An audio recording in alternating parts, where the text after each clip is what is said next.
یہ بھابھی کہہ رہی ہے باتیں نہ بناؤ، چائے ٹھنڈی ہو رہی ہے، بچے بیٹھے ہیں، ٹھیک ہے۔ اب یہ دیکھتے ہیں، لیکن مجھے نیند آ رہی ہے بھابھی، لیکن مجھے نیند آ رہی ہے بھابھی، رات بھر نہیں سو سکا ہوں۔ میں نے احتجاج کرتے ہوئے کہا چائے کے بعد دوسری قسط سو لینا، دوسری قسط سو لینا، چائے کے بعد دوسری قسط سو لینا۔ قسط کا لفظ سن کر میں ہنس پڑا اور وہ بولی شاعر ہو کر داد نہیں دیتے، شاعر ہو کر داد نہیں دیتے، کیا لفظ میں نے استعمال کیا ہے؟ اگر نوابان اودھ باقی ہوتے، اگر نوابان اودھ باقی ہوتے تو اس ایک لفظ کے استعمال پر ایک جاگیر تو ضرور بخش دیتے، ٹھیک ہے، جاگیر تو ضرور بخش دیتے۔ چلو بھائی تم ذرا جلدی کرو، اتنا ہی صحیح۔ اور بھابھی جو ہے نا کھانے کے کمرے میں چلی گئی، اور جب تھوڑی دیر میں میں میز پر پہنچا تو بچے چائے ختم کر رہے تھے۔ یہ جو اختر پہنچے تو بچے چائے ختم کر رہے تھے۔ ننھی ریحانہ بولی چاچا جان ہم لوگ چائے ختم کر چکے ہیں، اب آپ ہماری جھوٹی چائے پیجئے، لو اب ہماری جھوٹی چائے پیجئے، ٹھیک ہے۔ اسکول کی لاری نے ہارن بجایا اور بچیاں تالی بجاتی ہوئی باہر چل دی۔ بھابھی نے چائے ڈھال کر میری طرف بڑھائی اور بولی اگر تم جوان اتنی دیر تک سوتے رہو گے تو کیا کرو گے؟ بھابھی جان کہہ رہے اختر سے اگر تم جوان اتنی دیر تک سوتے رہو گے تو کیا کرو گے؟ شعر کہوں گا اور کیا کروں گا، شعر کہوں گا اور کیا کہوں گا، اور کچھ نہیں۔ بھابھی میں نے خیز انداز سے مسکرائی، میں کچھ جھپ سا گیا۔ بھابھی کی مسکراہٹ بہت دور تک اشارے کر رہی تھی، بھابھی کی مسکراہٹ بہت دور تک اشارے کر رہی تھی۔ پھر وہ آہستہ سے بولی تمہارے بھائی جان ٹھیک 4 بجے اٹھ بیٹھتے تھے، بھابھی جان کے شوہر، ٹھیک ہے، اختر سے کہہ رہا ہے تمہارے بھائی جان ٹھیک 4 بجے اٹھ بیٹھتے تھے اور چائے پی کر کام شروع کر دیتے تھے۔ شروع میں تو مجھے بھی بڑا جبر ہوتا تھا، لیکن آج صبح اٹھنے کی عادت کام آ رہی ہے۔ میں نے پلٹ کر دیکھا، بھابھی کی سنگار میز پر ننھے بھائی کی خوبصورت سی رنگین تصویر رکھی ہوئی تھی، ٹھیک ہے۔ میں نے پلٹ کر دیکھا، بھابھی کی سنگار میز پر ننھے بھائی کی خوبصورت سی رنگین تصویر رکھی ہوئی تھی، وہ مسکرا رہے تھے۔ اس تصویر کے پاس بھابھی اور بچوں کی تصویریں تھیں، اس تصویر کے پاس بھابھی اور بچوں کی تصویریں بھی تھی۔ اب سنگار میز نام کا تھا، اس پر بچوں کی کتابوں کا ڈھیر تھا اور شاید ایک کنگھی کے علاوہ میز پر سنگار کی کوئی دوسری چیز بھی نہ تھی۔ رقیہ بھابھی اداس ہو گئی اور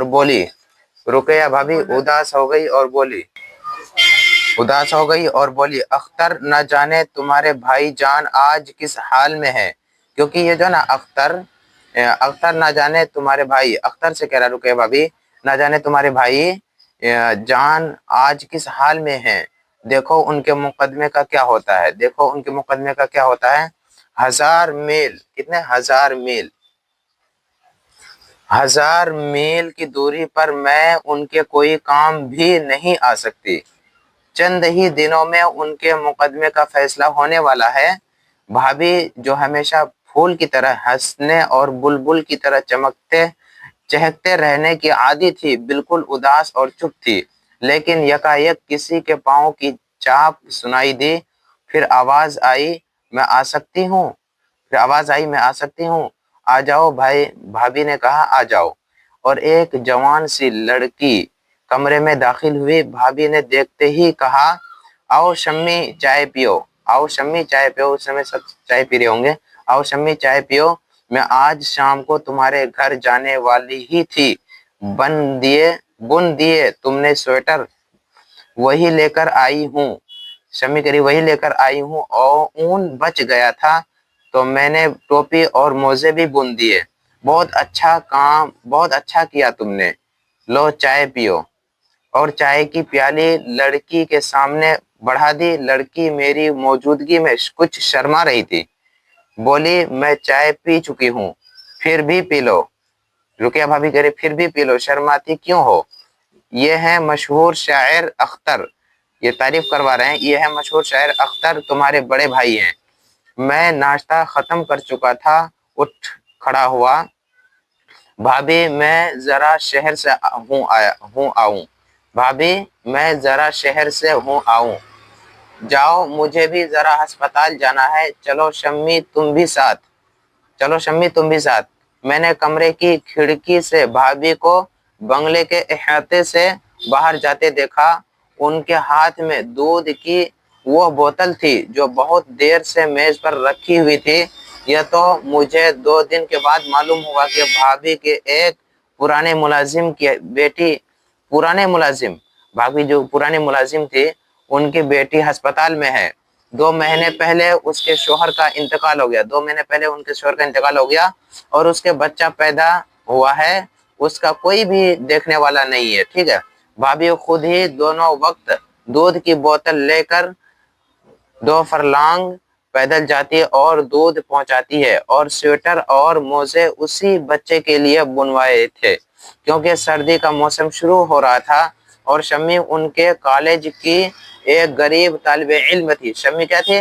ان کے کالج کی ایک غریب طالب علم تھی جو صرف ان کے مدد کی سہارے پڑھ رہی تھی. بھابی جان کی مدد کی سہارے پڑھ رہی تھی. ٹھیک ہے, مدد پڑھ رہی تھی. ٹھیک ہے, بھابی سے میری صرف دوسری یا تیسری ملاقات تھی.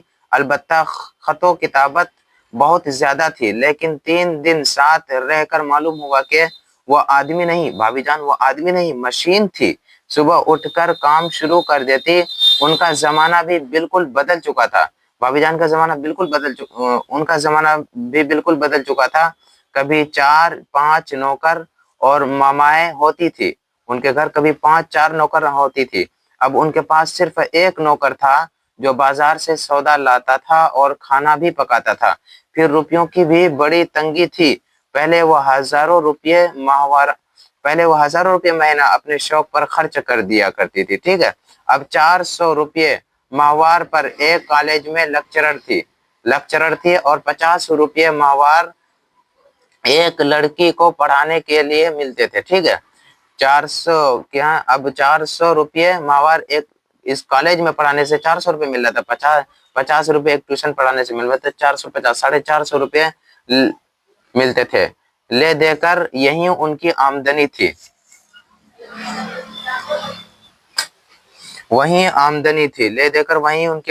اور خرچ اپنی جگہ پر, بلکہ کچھ زیادہ ہی. اپنے اور بچوں کا خرچ ہوتا تو کسی طرح پورا ہو جاتا, لیکن وہ بھی بڑھ گیا تھا. بچوں اور اپنی ضرورتوں کے علاوہ ایک مستقل رقم انہیں ہر مہینہ مزدوروں اور طالب علموں کی انجمنوں کو دینا پڑتی تھی. ٹھیک ہے, کانفرنسوں اور جلسوں میں شرکت کے لیے کرایہ ادا کرنا پڑتا تھا. کئی غریب لڑکیاں صرف ان کی مدد سے پڑھ رہی تھی. بھائی جان کی جب شادی رقیہ بھابی سے ہوئی تھی تو ہم لوگوں کا عام خیال تھا کہ یہ شادی کامیاب نہیں ہو سکتی. ایک طرف بھائی جان تھے جنہیں ایسی سیاست سے شوق تھا, سیاست مطلب پولیٹیکل, ٹھیک ہے, راجنیتک سے شوق تھا, جو بار بار انہیں جیل بھجوایا کرتے تھے. ٹھیک ہے, بھجوایا کرتی تھی. اور دوسری طرف بھابی جان تھی جو نازوں کی پالی تھی اور ایسی ماحول میں بڑھ کر جوان ہوئی تھی. بھابی جان جس میں اپنی ہی ذات سب کچھ ہوتی ہے. اور ہم لوگوں نے شادی کی خبر سنتے ہی سوچ لیا تھا کہ بھابی جس طرح ابھی میکے میں شان سے رہتی ہے, ماں کے یہاں شان سے رہتی ہے, رہا کرے گی, اور بھائی جان جیل میں رہیں گے. بعضوں کا تو یہ خیال تھا کہ بھابی جان بھی سیاست کے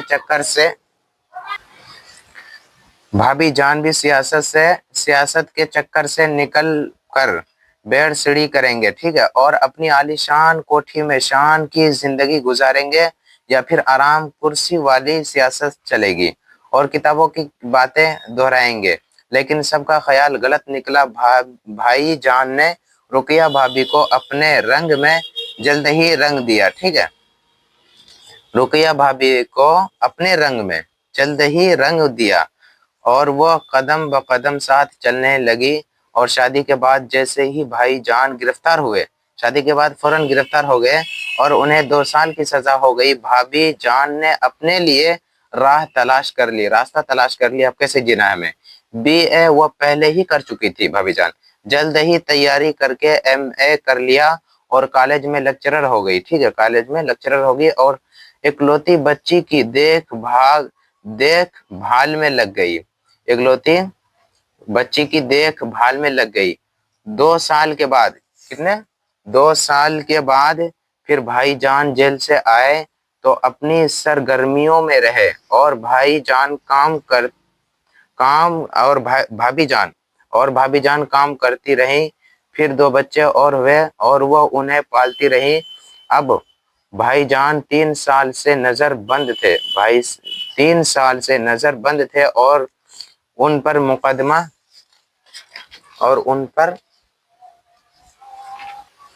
مقدمہ چل رہا تھا۔ بھابھی جان بے شمار ذمہ داریوں اور غم کا بوجھ اٹھائے پھرتی تھی، ٹھیک ہے، لیکن ان کا چہرہ کبھی میلا نہیں ہوتا تھا، بلکہ ایسا معلوم ہوتا تھا کہ وہ اپنے غم کو اپنے لیے مسرت سمجھنے لگی ہے اور غم میں بھی خوشی کا پہلو نکال ہی لیتی ہے۔ وہ صبح سویرے اٹھتی، بچوں کو نہلاتی، ان کے کپڑے بدلتی، خود نہا دھو کر تیار ہو جاتی، بچوں کو کھلا پلا کر 7 بجے اسکول بھیج دیتی، پھر ملنے والوں کا سلسلہ شروع ہو جاتا۔ طرح طرح کے لوگ ان سے ملنے آتے، جب کوئی انسان اچھا ہوتا ہے نا تو ان سے سب کوئی ملنے لگے آتا ہے، طرح طرح کے لوگ ان سے ملنے آتے اور طرح طرح کی فرمائشیں کرتے، کوئی ان سے ملازمت کے لیے سفارش کرنے کو کہتا، کوئی کسی اور کام کے لیے۔ سب آدمی انہیں بڑے آدمی کی بیوی اور بہو سمجھتے تھے، رقیہ بھابھی کو۔ کوئی یہ نہیں سمجھتا تھا کہ بھابھی جان کا تعلق اب بڑے لوگوں سے صرف چھوٹے لوگوں کی وجہ سے رہ گیا ہے۔ وہ بڑے لوگوں کے پاس صرف سفارشیں لے کر جاتی ہیں، ورنہ بڑے لوگوں سے اب انہیں دور کا بھی کوئی واسطہ نہیں ہے۔ بھابھی کالج جاتی اور وہاں بھی پڑھانے کے علاوہ ہر لڑکے کے معاملات میں دلچسپی لیا کرتی۔ کالج سے آ کر پابندی کے ساتھ کئی خط روز لکھتی اور انہیں ڈاک میں ڈلواتی۔ عام طور پر یہ خطوط نئے لکھنے والوں کے نام ہوتے تھے جو ہر روز انہیں خط لکھا کرتے تھے۔ بھابھی نے محض دل بہلانے اور وقت کاٹنے کے لیے لکھنا شروع کیا تھا۔ یہ جو خط لکھتے تھے نا، دل بہلانے اور وقت کاٹنے کے لیے لکھنا شروع کیا تھا، مگر وہ بہت اچھا لکھنے لگی تھی اور نئے لکھنے والے ان سے مشورے طلب کرتے اور وہ بڑی محبت کے ساتھ ان کے خطوں کا جواب دیا کرتے، ٹھیک ہے۔ اس طرح کے نئے لکھنے والے نہ تو غلط فہموں کا شکار ہو کر بہک جائے اور نہ ان کی دل شکنی ہو۔ پھر وہ شام کو ایک جگہ ٹیوشن پڑھانے چلی جایا کرتی تھی، ٹھیک ہے، شام کو ایک جگہ ٹیوشن پڑھانے کے لیے چلی جایا کرتی تھی، یعنی صبح جاگنے کے بعد سے سوتے وقت تک کام آدمی کا ہے، مشین معلوم ہوتی تھی۔ ان کے خط لکھنے کے شوق سے تنگ آ کر میں نے کہا، بھابھی آپ نے کیا علت پال رکھی ہے؟ کالج میں تو سر کھپاتی ہی ہے، گھر پر بھی ایک کالج بنا رکھا ہے۔ بھابھی بڑے باوقار انداز میں مسکرائی اور بولی، اختر ان نئے لکھنے والوں کو کیسے بھول سکتی ہوں، یہ تو ہمارے مستقبل کی امیدیں ہیں۔ اگر میں ان پودوں پر روز چھڑکاؤ نہیں کر سکتی، ان کی خدمت نہیں کر سکتی کہ ان میں پھول لگے اور سارا باغ مہک اٹھے، تو کم از کم جو کچھ کر سکتی ہوں وہ تو کرنا چاہیے، ٹھیک ہے۔ اب یہ پڑھ لیتے ہیں، بہت بڑا چیپٹر ہے، آپ کو پڑھنا پڑے گا۔